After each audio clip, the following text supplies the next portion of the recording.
All right. Good stuff. We did it. Hi, everybody. Good morning. Good afternoon. Good. What did I miss? Good evening. There's a third one. Um.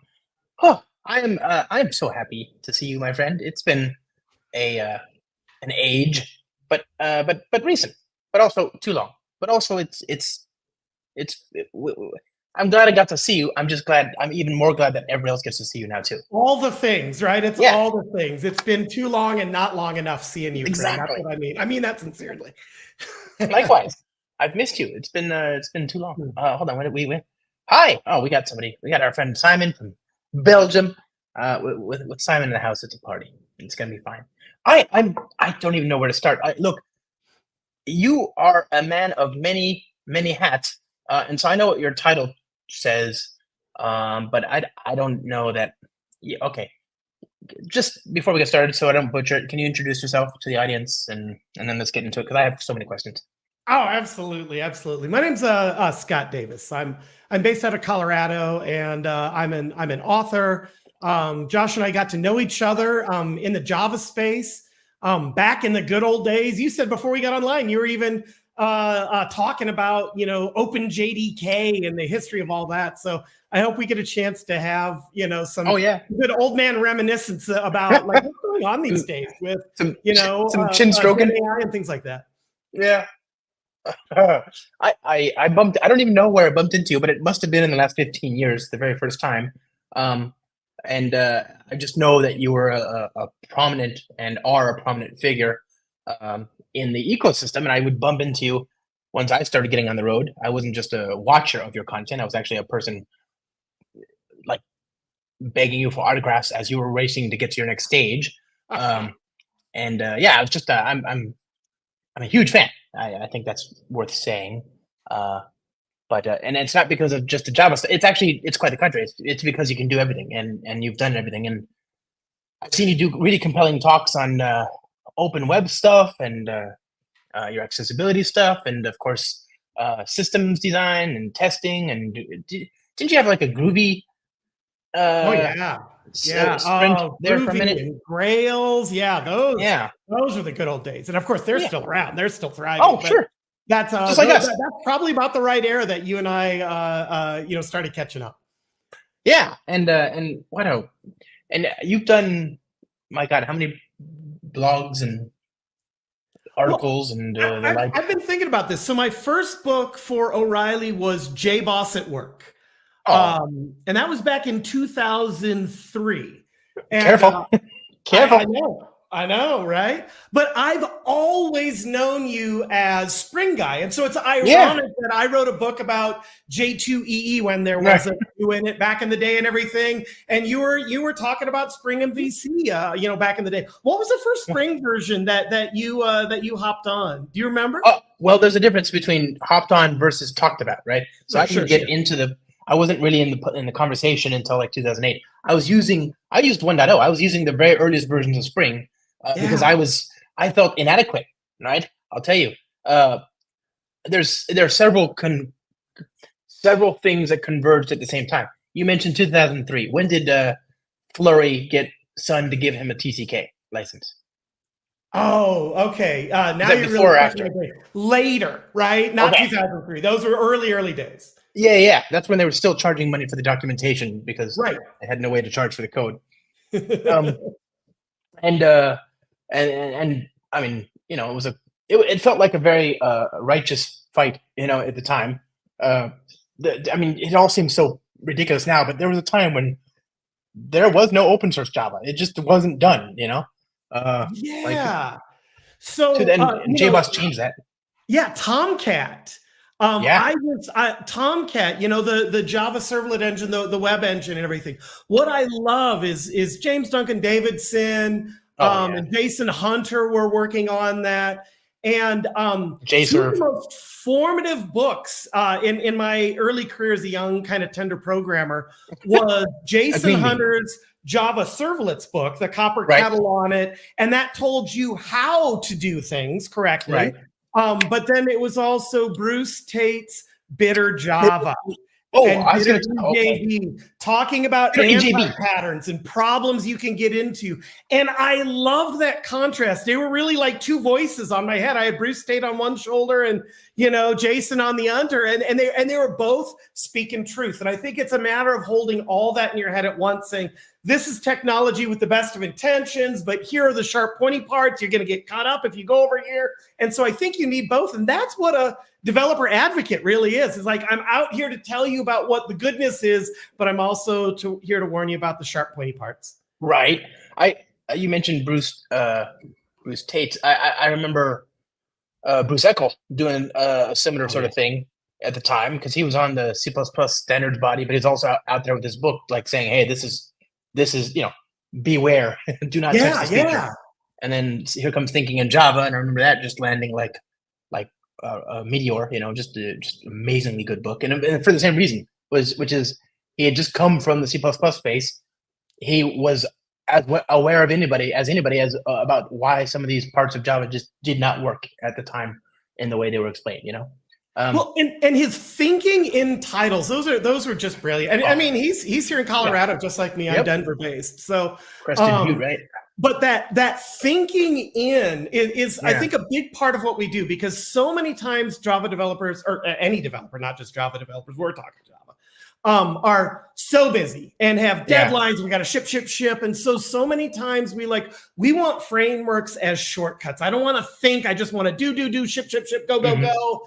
And I think books like Thinking in Java, and your recipes books as well, your Spring Recipes books, are about, hey, let's begin thinking about what you're doing here. And are you understanding the semantics and the meaning behind it? Because it's more about just slinging code as fast as you can and checking out at the end of the day. Yeah. And so yes, I agree. And thank you. And Bruce Tate, speaking of, you mentioned that book, EJB, Bitter EJB. I had that book. It's one of my, I talk about it all the time on stream. It is, to this day, I think about it. They had this expression, eat the whole elephant. Mm-hmm. He talked about how EJB at the time, because this is prior to EJB 3, where things got markedly more approachable, right? Yeah. At the time, this is like, it was just an unmitigated disaster using EJB. And he talked about how in order to use any of it, you had to use all of it. And so it was tantamount to having to eat the whole elephant, which, what a way to think about that. What an expression. Yeah. Well, I mean, Spring's genesis, right, was as a reaction to the complexity of the J2EE ecosystem at the time. But yet we're all speakers on conference tours. We're all having dinner and drinks together after the talks.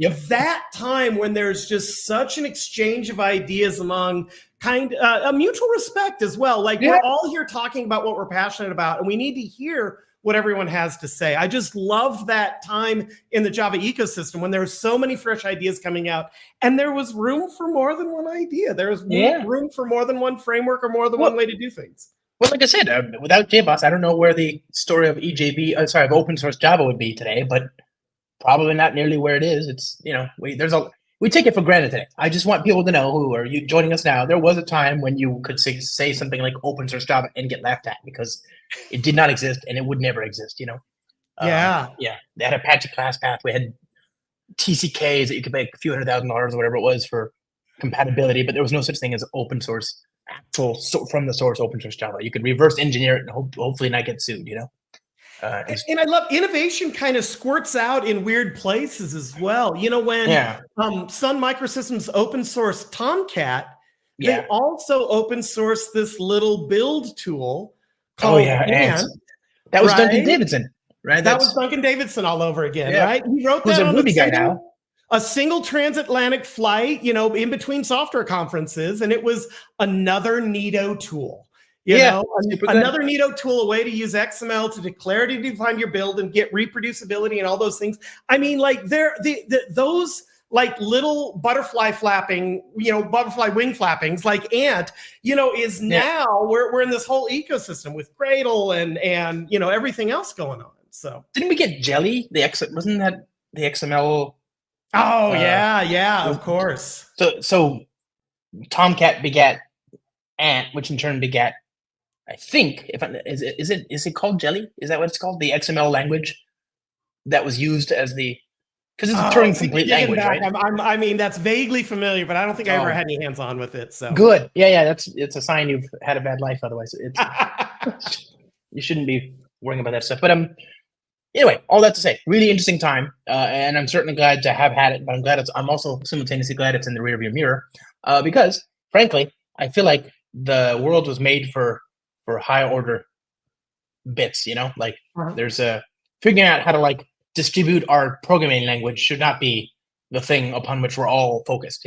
I think there's probably higher order bits on which we can concentrate, and you've certainly done that. You're again, one of the reasons that I adore you is because you have absolutely I was about to say have no allegiance to a particular thing, but actually quite the contrary. You have allegiance to serving serving or customers, right? Users, which is, and whatever language or technology or approach that brings you to, that's where you are, right? Which I quite like that, actually, that framing. I should have thought of that like 20 seconds before I said anything. What do you do? Like, what are you doing? Like, what's going on? What are you doing? What is it you do? You said digital accessibility advocate. Yeah. So, like one of the areas I've really focused on recently, or in recent years, I should say, are conversational UIs. Right. Did you know that half of all Google searches were done by voice last year? Half. Really? Half of all Google searches. Yeah. 80% of all Facebook videos are watched with closed captions on and sound off. And of course, that's me. Percentage is higher with TikTok. You're a closed caption guy, right? Oh, so you can like, so when it really came into the fore for me, was like, first of all, I'm not old, okay, but I'm 40, and you know what? I'm starting to have trouble. Even if nobody else is yapping, there's still stuff I'm starting to have trouble hearing. And then during the pandemic,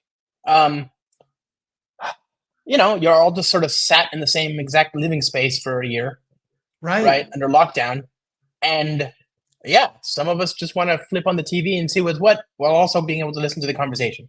It's just passive background noise. It's not very good, but it was the thing. And so when we all realized, okay, you could have closed captions, you could still enjoy that while the rest of us are over here very much in the space. We're all like, there's no way to like leave, Yeah. And it became super useful. So that combined with my not so great hearing these days, It's all that loud rock and roll music you keep listening to. Exactly.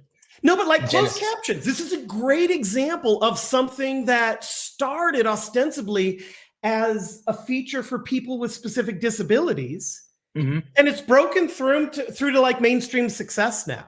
I've got a 22-year-old son who grew up watching Japanese animation, Studio Ghibli, right? And when you're of a certain generation and you're watching these Japanese films that are obviously in a different language from a different country and everything, you have two choices. You can listen to dubs or subs. You can listen to dubbed Japanese movies where they've replaced the soundtrack with spoken English, or you can listen to subtitles, which in our case would be English subtitles with the original Japanese background and everything. And all the cool kids were into subs, right? All the kids were into subtitles and everything. So now my son is like 24/7 closed captions. He's like, this just feels normal. This feels like what technology does, Yeah. Why would you want anything else? And so that's what's so fun when you and I have this history in the industry, when we see things that were unique and subculture or niche or anything like that, and you see them break through to mainstream success. And all of that speech to text that's going on now with movies, you do the subtitles professionally long. But like when you and I are live on YouTube or Zoom or Teams or whatever chat we're on and everything, that's AI. That's some bot hanging out, listening to what you and I saying. I think that's what Josh said. He talks really fast, so I'm not sure. I think that was what Scott says. And so, I mean, we're experiencing AI right now. And so this is an accessibility feature that's mainstream that everyone uses. And it's a great example of what AI is doing for us these days. I use it the on the fly, well, not on the fly. I use because what we're talking about is creating a transcript, right? Yeah. On the fly, right? But even in my editing workflow, I edit videos all the time. Sure. And the latest raft of tools has the ability to generate a transcript that is synchronized to the time codes where you actually utter the sounds that they correspond to in the transcript. Now you can edit the text like a word processor, and it cuts. If you delete, like if I say I can find that text, select it, delete it, and then that gets cut from the video, right? Yeah. That time code, that span, that segment there, just it's just incredible what we can do with just a little bit of technology. And what you're talking about there is multi-sensory architecture. Yeah. I think as developers, so much of our lives is 101 keys and a mouse, staring at a screen and everything like that. And now we're in an era where you can say, hey, code. And how many IDEs did I just trigger by saying that? Hey, code. Del star rm-rf split. No, don't do that. That's hey. But I mean, that's the era we're listening in right now, that all of a sudden we've got an IDE that's listening to us. You can't cuss out your IDE anymore because it might cuss you back. Wait, they listen?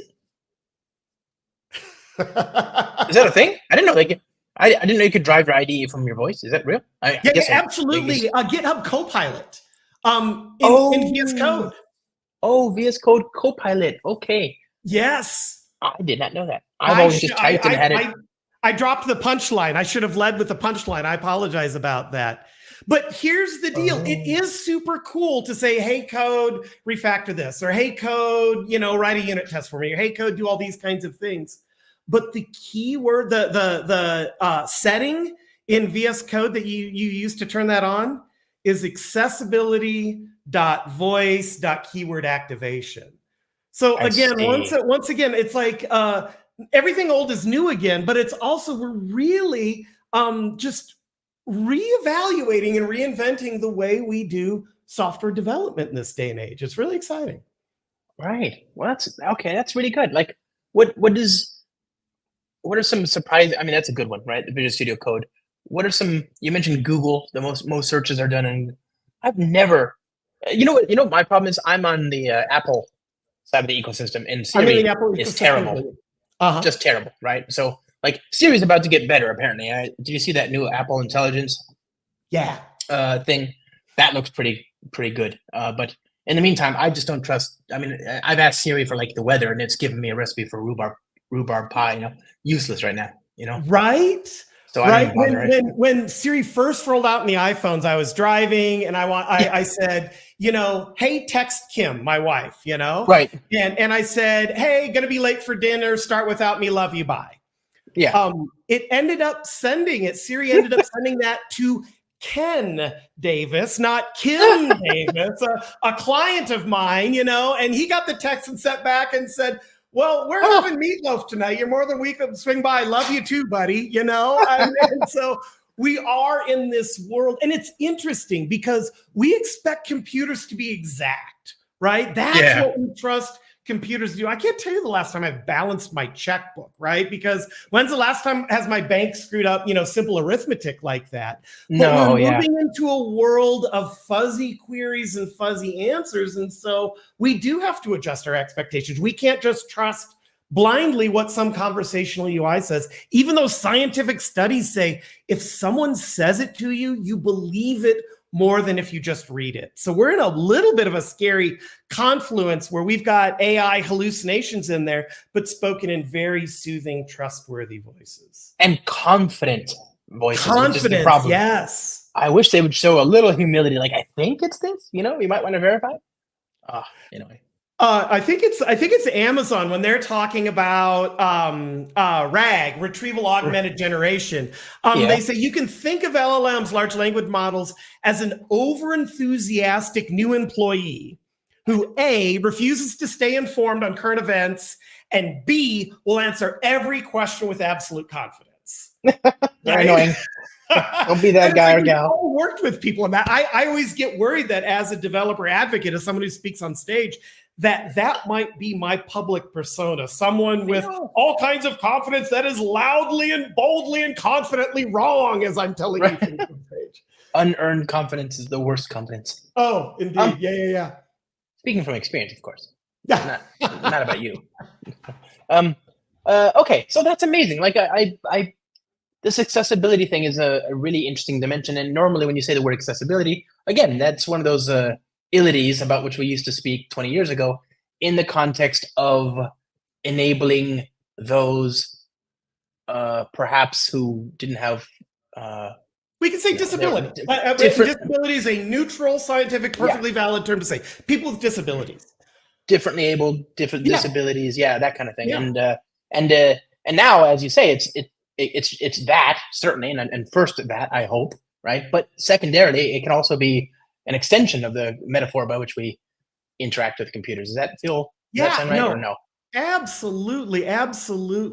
So I was consulting with a large company that sells tractors. Okay. And so they were rolling out a new shopping cart, a new catalog, online catalog. They had 20,000 new images, new items in there, but specifically images. And so I take a very yes and approach to accessibility. I asked them, like, we got 20,000 new images. What's our strategy for alt text, for alternate text for these images? Right. And they said, well, we don't have many blind farmers around here. And like, okay, that's cute, right? And untrue, but cute. But if someone wants to buy a baseball hat with a green tractor on it, what are they going to do? They're going to go to a search engine and they're going to type in baseball hat, green tractor. Right. That is alt text. Right. When I told them that Google is their largest blind and low vision user in the world, because by orders of magnitude, their website, right? But it can't see the images and understand it. It can't watch your videos and understand, but it can read your transcripts and index those. Right.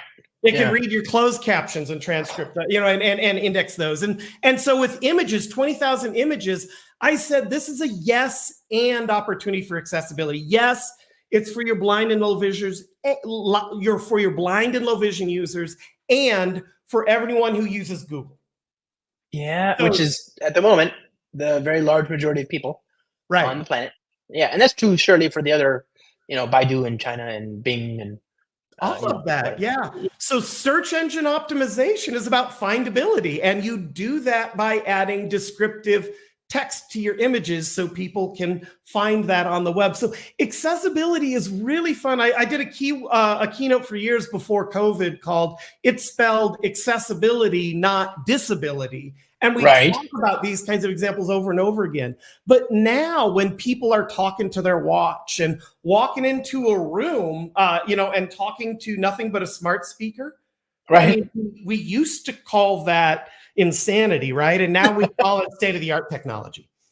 And even there, like it's I saw Apple, they're, because I totally do that, right? I like the simple imperative commands. I will turn on the temperature or raise the temperature or set the air conditioning on. I will play some music. I do that. I set a reminder. As long as I'm anywhere near a speaker, I have a watch that I can just tap and talk to. But if I'm anywhere in the house, I can just yell out the raise word. Yes. And then like it gets added to my calendar. Doesn't matter which device I'm talking to, right? Or the reminder gets added to my reminders or whatever. Like it's just, that is so cool. But on the other hand, it is weird when you're walking out in public and people don't understand the context. And so even there, I guess Apple has this thing now where you can get like a phone call, and what does it do? I guess you, if you want to take the phone call, you can nod your head. That's it. Or if you don't, you can just decline, right? And I wonder if I know that people are really excited about ChatGPT these days. It's great. But I mean, again, that's using a keyboard to type like we've been doing for the last, 100 years or however long computers have been around, right? But now with my latest watch, I can double tap in thin air. Right. And this is AI. This is AI. It's machine learning, but it's using the accelerometer in my watch. It's using the gyroscope in my watch. And no lie, it's using the optical heart monitor to track differences in blood flows as I tap my fingers. And so that's why I kind of prefer machine learning to AI, because it's like, hey, this is what millions of people tapping their fingers in thin air feels like to you, Watch. If someone does that now, you're just matching. It's really the 21st century equivalent of select asterisk from customer where state equals Colorado, right? It's like select actions from your list of actions where input feels like this gyroscope and this accelerometer and this change in blood pressure. It's signal processing. I mean, that's, wow. Oh, that's it. Okay. That's a great point. So, okay, we agree there's more than just a feeble mouse. I mean, I think that's been true for certainly since the iPhone dropped, right? We've all sort of we can all take. I think most of us, in fact, I think you could say that more people on the planet have experienced touching a screen now than using a mouse at this point. There are plenty, like you said, your son, my kid, has a laptop and she's gotten very good at it. But in the beginning, she had only known the eye devices, right? She had only known a completely flat glass panel with which to interact. So. My hunch is that that's true for most people on the planet, is that there are more people that have done that than sat at a full keyboard with a mouse and all that.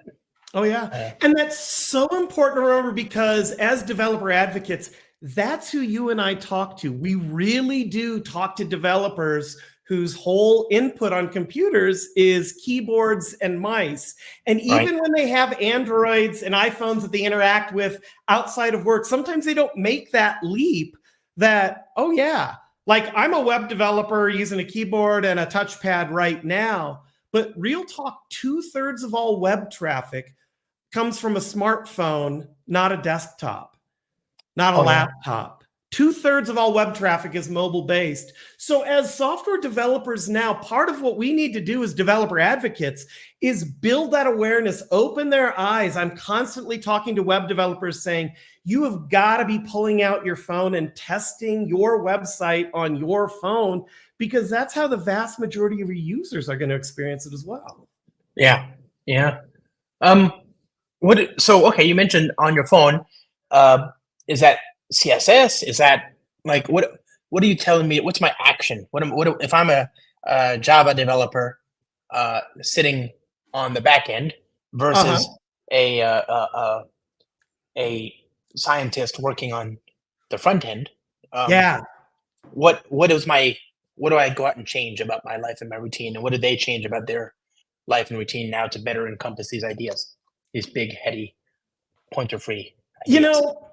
Java's big signature was Wara, isn't it? Write once, run anywhere.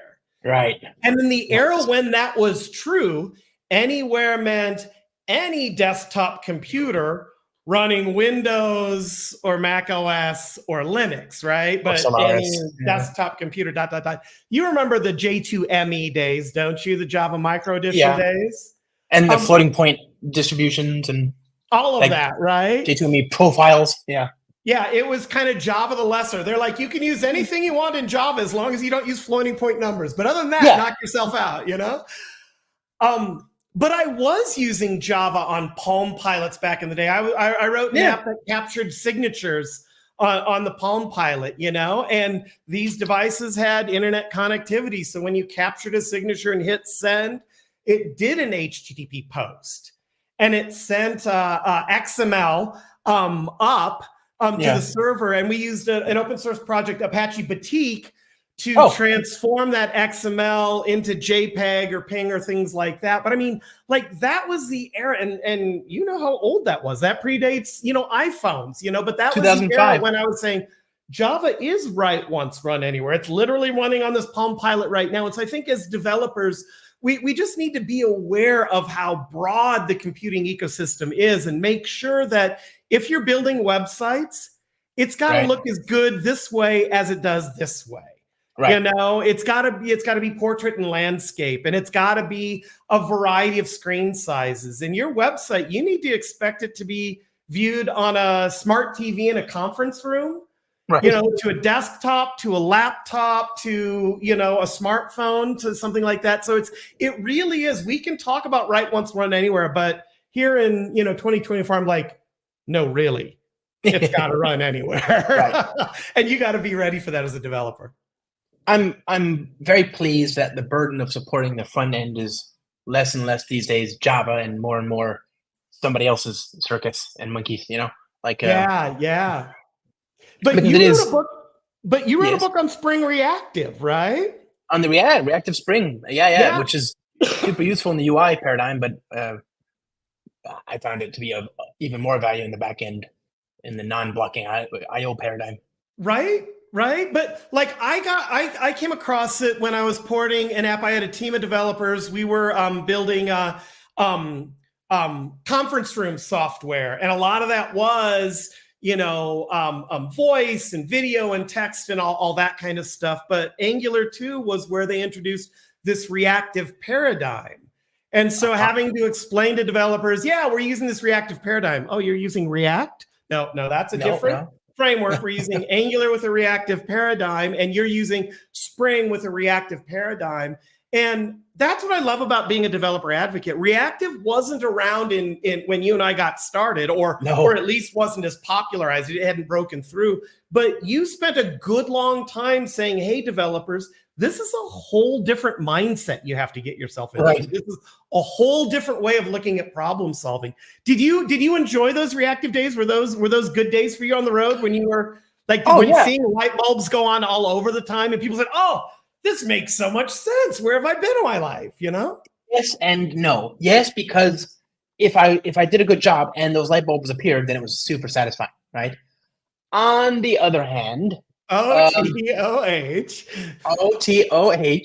it was a bit of a eat the whole elephant sort of situation, right? You really couldn't just piecemeal integrate reactive, and right.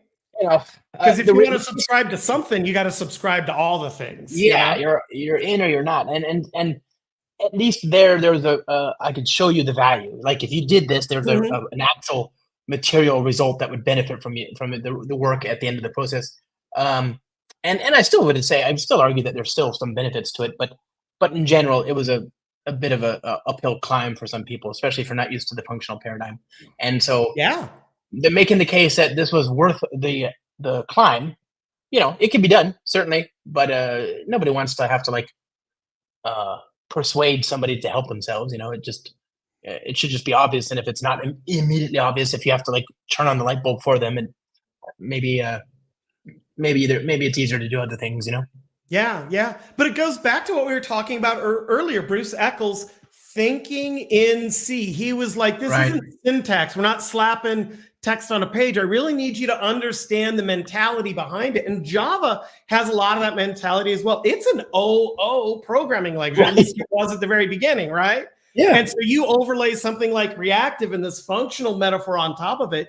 You're right. It's like, hey, developers, we're going to have to press pause and we're going to have to think about the world. We're going to have to view the world through an entirely different lens. Right. You'll get back to where you started, but you got to take a little detour. And sometimes people don't want to take the detour. It's weird. Like if you and I were walking to the Starbucks and you're like, hey, let's take a quick detour to Oregon while we're here in San Francisco, I'd be like, it's Scott. I'm down. But I like Oregon, but I go on. Like you're not. You don't threaten me with a good time. But still, it was like it's a bit of a lift. Okay, I like where your head's at. There's that work we have to do to sort of better advocate for these kinds of things, but what does it look like if I'm building a web application? What are some of the key things people might need to know about, or whatever? Like, why do people come to you versus just stay home and stare at a painting or something? Like, whatever. I don't know. Whatever people do when they're not getting expert consultation. Well, it is one of those things where part of what we do as developer advocates, and by the way, I know that you had a chapter in Gerd-Jan's developer advocate book that came out pre-COVID, didn't it? 2019, BC. 2020, something like that? Yep, BC, yep. I like that. BC. I used to call it the before times, but in the before times. But he interviewed 20 or 30 folks, and I know you were in that same book talking about what you do. Which is a rare thing, by the way. Do you ever do that? Just quick tangent. Sorry, but like, Yeah. how often? I don't. I know I should, but I don't practice metacognition. I don't. I don't really know why what I do works or doesn't, and I feel very self-conscious. Did it just get darker there, or am I having a stroke? No, maybe it did. I've got probably my auto white balance on a cloud just went over, Wow. and now it's back. Okay. All right, there we go. Yeah. Do you know why a talk works or doesn't? I've thought about that a lot. I really have. I've been doing this for about 30 years.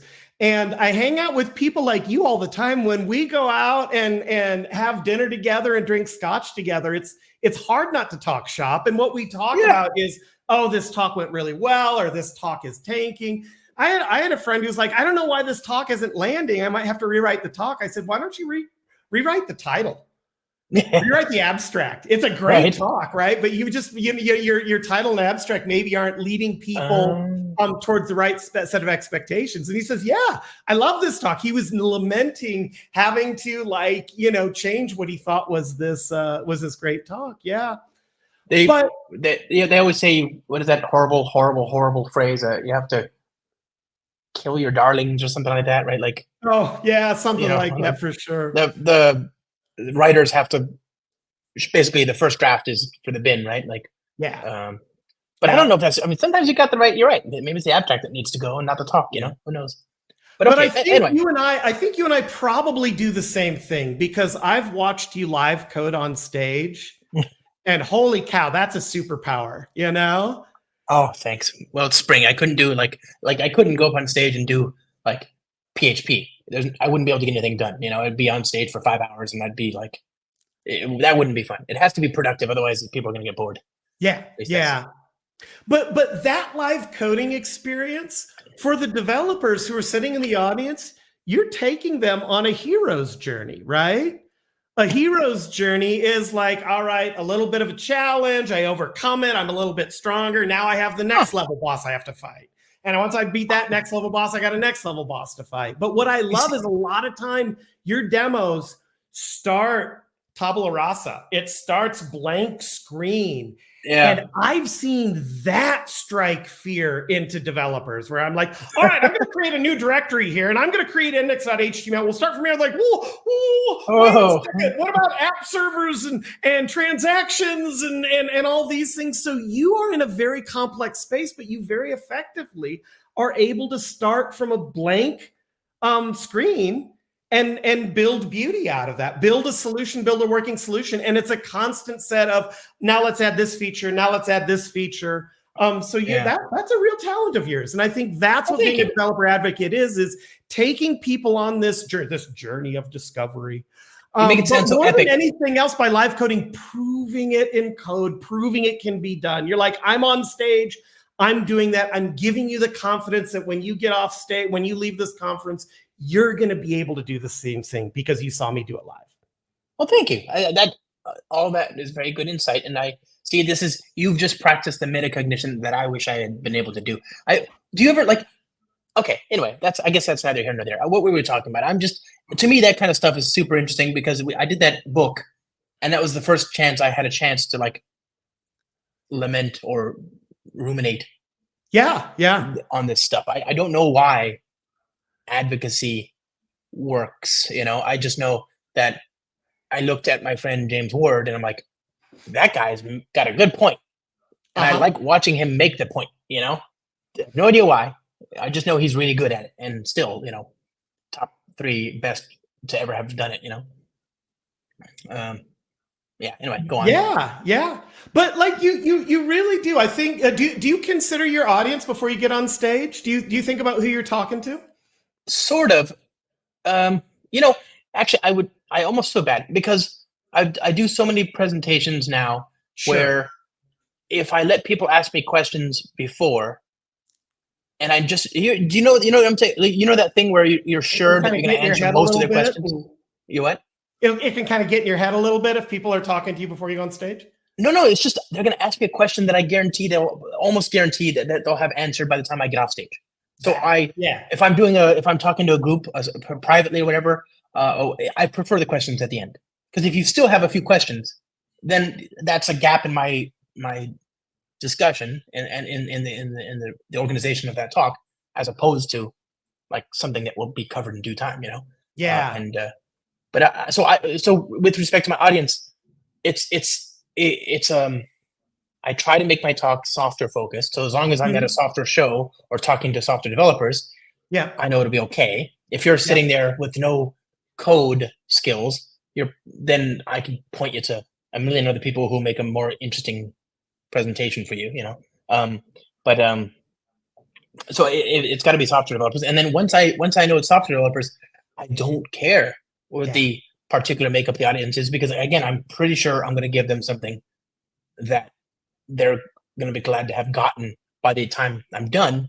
And if not, that's okay. I've left plenty of time to stick around afterwards and answer and address and dive into any and all topics. But what I'm saying is, knowing my audience is actually it's manifest indifference to my audience until the very end, you know. And then Yeah. I become very interested in knowing them, because at that point, if there's still some undifferentiated, you know, there's still some differentiation between what they want and what I gave them, then Yeah. it's worth addressing, you know. Yeah. Uh, Well, and I think people coming to you are already self-selecting in, right? They got an sure. idea, based on your title, your abstract, or just your reputation. They've got an Or idea. They judgment know on their part. what they're going to get into. Yeah. I remember this is a talk, and again, back in the day, but it was a talk I just loved. I was so excited.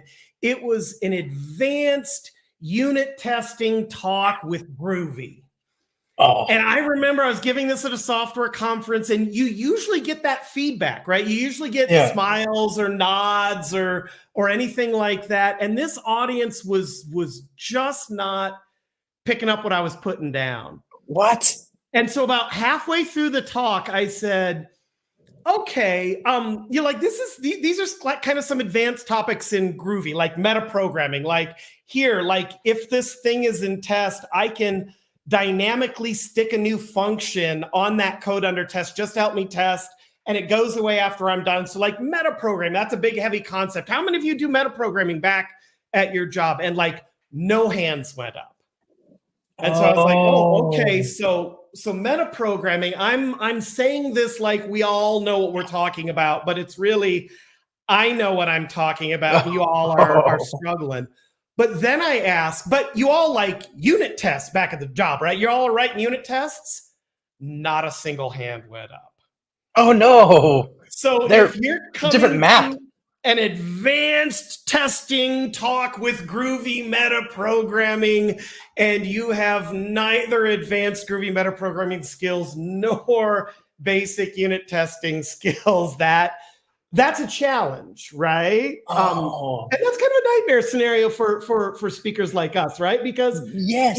our success, our sense of self-worth, that might be a little much, but our success criteria as speakers is transmitting information, is getting Well, so this someone at is the end of this to say, oh, I get it now, thanks.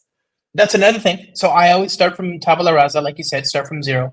And as a result, every talk I do is by definition a beginner talk, Yeah, because yeah, I start at the very beginning. There's no way you couldn't follow along and get to where I am. Even if you don't quite understand everything I'm talking about at the end of it, you'll have seen what I did. So there's no like, you know, the moving pieces are there. And so as a result, I don't have I don't have a medium complexity talk. I uh-huh. definitely don't have any advanced talks, right? Like my advanced talk would be the metaprogramming talk. And I've noticed that some of these conferences are good about like, you can label them, but that wasn't always the Yeah, case. You can say this is an advanced or a beginner or whatever, you know, yeah, like intro or 101. And I think having that ability to like delineate that in your abstract, it takes somebody really smart to do the medium and advanced level stuff. Like you, I stay in the shallow end of the pool uh, all the time, you know. Um, oh, that's really interesting. I hadn't thought about that. Maybe they just needed to have that little label, you know. This is like, or yeah, maybe we just sometimes we find out we can't take for granted even the simple things like unit testing, you know. yeah, yeah. I love your by the way, one of the things I love about your talks, and it's no exaggeration, is you and our mutual friend, the good Dr. Subramaniam. Oh, Um, okay. yeah, doctor to his friends, right? Like, I'm just kidding. I'm just kidding. I kid. Uh, you are hysterical. Your presentations are a laugh riot. That's the way to transmit information. Is to make people, because especially the really complex stuff. It's a bitter pill to swallow, Yeah. right? Yeah. And you got to put some sugar in there. You got to sweeten it a little bit. Humor is how you do that. I think. I I wouldn't know. really think I've been told. Yeah, yeah, no, I really think so. I think if people laugh, if they enjoy themselves, that locks it in their brain in a slightly different way. It makes it a little bit more sticky because if you remember the joke, then you remember all of the deep technical Lead up. bits that are hanging along with it as well. Yeah, I don't. So that's what I'm saying. I don't. It's what you just described to me sounds very implausible. The idea that somebody didn't pick up what you're putting down. I every time I've seen one of your presentations, I remember it. It's because they're hysterical, really, really Ah, hysterical. well, I appreciate that. I No, do thank think, you. though, that what you and I have to do, like as professionals, is we always have to keep track of that beginner's mind. Yeah, Always have to think back to like what was like the first time that I encountered this. And so I've seen you do this as well a lot of times. Like I remember the first time I saw this API, I thought this was it, and this is yeah, the error that happened, and it took me 2.5 days. I'm right, here giving you it in 2.5 seconds. Don't do that. right. Do this instead, and here's why. Like starting, like making mistakes on stage. I think that's Yeah, a really important thing as well. Sometimes you can make the mistakes on purpose, and sometimes the live they're demo sincere. gods frown on you, and what the audience gets to see you do is in real time in front of 1,000 people, all eyes on you, real time debug the problem that you're dealing with. You know? Oh, it's the worst thing when it happens, but it feels so good when it gets fixed. This is one of the reasons why I love YouTube. By the way, is we can do because there's no like they're not gonna the band's not gonna play you off stage if you exceed a certain amount of time, right? It's your channel. You can just sit there and do whatever the heck you want. So I do a lot of live coding on this here Yeah. channel, and I'm not saying it's great. I'm just saying I feel far less pressure, to get it right on the first. You don't have to stick to this man 100% of the time, Right. because I can go as long as I want. If hopefully I'm quick and efficient. And I don't waste people's time. But there is that like latitude there that it isn't there in a live performance. That said, I do think there's nothing quite like a good live performance. Like a bad live performance is not worth doing, but a good one. Uh-huh. Oh yeah, Thank you, Jinx. This is happening. 24-hour Yeah. stream incoming. Absolutely. No, a good live performance is definitely worth doing. Are you speaking anywhere? Somewhere in Colorado, maybe somewhere that we might see you sometime soon? I've always been active in the user group community here in town. Back in 2003, I was president of the Denver Java user group. And I just started going back to it recently, and it's still running, 20 years later, by a lot of times by the people who were running it with me 20 years ago. So it's great seeing that. So I'm a regular at the Denver Java user group. I hit the Boulder Java user group every once in a while. There is a Boulder JavaScript user group that's spinning up, but I founded the HTML Denver user group and ran it for over a decade. So I think that meetup life, that meetup community is really important because it is constant learning in a safe place where you can lean over to someone in the talk and you're like, did you understand that? And they'll be like, no, I didn't understand that. You can say, I didn't understand that. And good speakers are thrilled when they get that feedback, right? They're like, all right, let me give you another example, or let me revisit that. So I think like user group life, I hope it's coming back post-COVID, because that kind of sense of community and just getting together, so much happens in between the talks and everything else, just talking to people in your craft and hearing what they're struggling with and hearing what they're succeeding with. I love all the conversation outside of the code and the APIs and the framework. Oh yeah. Well, I mean, are you going to be anywhere, let's say, I don't know, 30 September to 3 October? I missed the obvious plug. You tossed me a softball. You wouldn't be talking about Dev to Next, would you? Oh, well, since you bring it up. So Dev2 Next is a software conference that's going to be happening right in my backyard, right here in Colorado. And Venkat Subramaniam, Dr. S, is going to be running this conference. He's someone that's been speaking at conferences since the beginning of time, and to have him be able to put up on his own conference is going to be really exciting. So you're going to be out here for that. I will. What is that? Something horses. Couldn't Horses and stop me. water? No. Gosh, I don't need what to is that force like? you to drink. I know that metaphor isn't what you were looking for. No. So raging horses couldn't stop me or something like Keep that. I you don't know, whatever. away? Yeah. Yeah, like something like that. I'll be there for sure. I want to see you. I'm there. I'm there because giving a talk was the surest, easiest way to guarantee that I could go. Right. Um, Yeah. but I would have had to buy. I would have bought a ticket very happily just for this.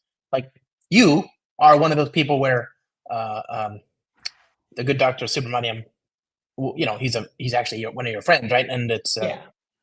I anybody that's good enough for him is good enough for all of us, obviously. Well, let's tell dirty little secrets about Venkat, and they're not dirty and they're not little at I all. don't know. But That's Venkat loves hiking. And yeah. in Colorado, we call them teeners. You know, the peaks are either 13,000 feet or 14,000 or things like that. So Venkat is hiking all of the teeners in Colorado right now. So he is someone that I just absolutely love spending time with, because when we're speaking together at software conferences, we talk about hiking. And when we're hiking the mountains of Colorado together, we talk about software conferences. So. Okay. I'll tell you another little secret. He can actually fly. He lifts his body off of the ground like a deity or a super person, and can move himself through the air without propulsion. It's a little known fact about him. He doesn't share it lightly. People wonder how he's able to get around the planet so quickly. It's because he can locomote under his own steam. Just one of those things. Just very strange power of his that he's never explained. Sometimes I catch him doing it accidentally. He's like, "Oh, you saw nothing." Everything that we've been talking about this whole time together about what makes a good developer advocate and everything. Yeah. I think Venkat embodies that. His code, he calls them ZPO presentations, zero PowerPoint presentations. He literally starts with a blank text file and live codes. And he's someone who can live code Java in VI, which is like an amazing superpower, right? But well, and Scala, like Java is bad enough, but can you imagine doing Scala live in VI? I mean, the guy is something else. So anyway, if you agree that that a good doctor is well worth your attention, then surely him having put on a whole conference full of his most esteemed friends and then me will be worth your time. Like, yes, you should find it. You can find it at dev2next.com. It's going to be in Denver, Colorado, September 30th through October 3rd. And boy, there are good software conferences all over the place. You and I know we have favorites. We won't mention names here, but we have favorites that we know that serve the developer community really well. Developers always come out of that excited, enthusiastic. Even though Dev2Next is having its world debut in September of this year, I think that this conference is going to be one of those that people are going to come out of there with big grins on their faces. I couldn't agree more. You and I have done Spring One. Obviously, I'm a big fan. And you and I've done GIDS, which is another one of those phenomenal. Can you explain GIDS? Like, I don't. It's possible some people don't know what it is. Oh, of course. It got its life started as the Great Indian Developer Summit. It's held in Bangalore, India, Bengaluru every year. I think it's now the Great International Developer Summit. But Dilip, who runs the conference, is someone who has always made sure that first-year university students have an entree to this. In an industry where women are disproportionately represented in our ranks. He incentivizes young first-year university women programmers to come and do this. But it's another one of those shows that I've probably spoken at it a dozen times over the years, and it's hands never down bad favorites. I'll be going to Bengaluru every year for as long as they'll have me out there. Exactly. One of my favorite, and I love bumping into you there. And of course, it's one of those shows where people. You get a sense of just how prolific you are, Scott. I love that show because I can see all the people who are just so happy to see you there. You're received like royalty or something. It's awesome. Where do so Gids surely, Dev2 Next surely. Yes. Where else can people find you? Are you on the internet? And if so, do you want to be found? And if so, where can people find you? You know, I am in between kind of interesting public things. I've been working a lot with more startups, and so I'm a little bit of a dark mode right now. But I think I might, maybe even by the time Dev2 Next comes around, talk about what company I'm currently developer advocating for, and they've got some pretty cool technology that is something I'm really excited about. Oh, okay. We need to do a sequel to this. I didn't realize it was like you're leaving some on the table. Oh, I can't wait. Are you kidding? This is gonna be great. It's so hard because you and I talk about open source software, and that's part of what I love. I've always talked about open source software because I want someone to come to my talk and be able to download it in by talk and start using it right there. I love that democracy of software that comes of it. So when you and I are working for product companies and we're waiting on a version release that we can't quite talk about, but we've seen behind the scenes, we get to be excited, but it's hard being tight-lipped in scenarios like that. I get it now. Okay. Wow. So what the implication here, friends, is that incredible fountain of knowledge that we just got to enjoy is still just the diluted waterfall that awaits us. We'll get there's even more. Just stay tuned. Okay. When can I have you back? So don't tell me. Just let me know. Shoot me a message, and we'll do this again with part 2. Oh, I've loved this. I absolutely. Maybe you and I could pair program. That would be fun. I would. Oh my God! How much would I have to pay? Like I'd pay through the nose for that privilege. You want to do a live stream? I mean, you don't have to, but we could do a live stream, and you could teach me some. I mean, anything really. I'd be honored. When you pair program with someone, and I mean, I've talked about agile software development for the years. The folks who wrote the Agile Manifesto, they're going to be speaking at Dev2 Next, so pair programming and things like that. But it works so well, not when we're perfect equals, but when you have this deep well of knowledge and I have a disjoint well of knowledge, and pair programming is where those Venn diagrams get to overlap, but you get to pull from the stuff that doesn't overlap, and I get to pull from the stuff that doesn't overlap. And I think pair programming, when you're doing it with someone like that, when it comes from a safe place, mutual respect, that is where I feel like everyone wins. Oh yeah, absolutely. That I didn't. You're right. I'm just looking at the roster of amazing speakers here, and there's not a single one that I would skip. And you're right. There's Dave freaking Thomas. Dave Thomas, yeah. Pickaxe, Ruby on Rails, Dave Thomas, who was a signatory of the Agile Manifesto, and his partner, Andrew Hunt, was a founder, and so it's just really an amazing opportunity to get people to hear people who have 30 or more years in the industry and can talk about where we've been, but more importantly, where we're going, and help face you in the right direction. I am maybe, what's that feeling in the stomach when you're like a little bit nervous now? I feel like I'm going to be stage fright. Like this is quite the roster. Wow. Yeah. Okay. Well, anyway, so are you on, do you have a place on the internet? Is there a website or a blog or something? Butterflies. Thank you. Yes. I do suddenly feel for the very first time in a decade, Butterflies. This is going to be one heck of a show. Yeah. Oh, it'll be exciting. I'm a little bit dark on the internet now, but you can always find my conference talks on the internet. My latest keynote is called Digital Modernization Through Accessibility.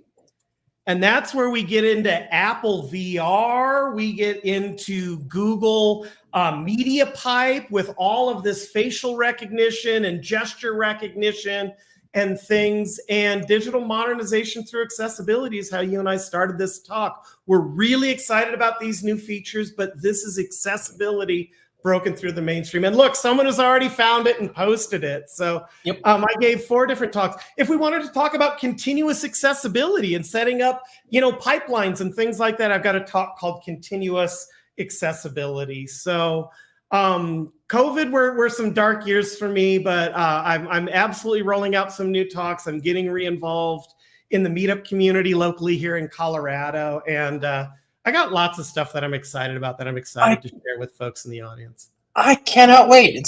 It makes me, we're so back. We're so back, everyone. It's going to be great. I'm so glad to see you, my friend. The world needs you. We need you. Thank you for brightening my doorstep today. I really appreciate it. Josh, it's always a treat. I love getting a chance to hang out with you and do exactly what we did. We just usually don't do it on camera. This is not much different than what you and I do. The only difference is we might have a beer in our hand. Yeah. Are you on the X Twitter thing? I've kind of gone dark there. No problem. Yeah. Thank you. Everybody, thanks for hanging out. Have a good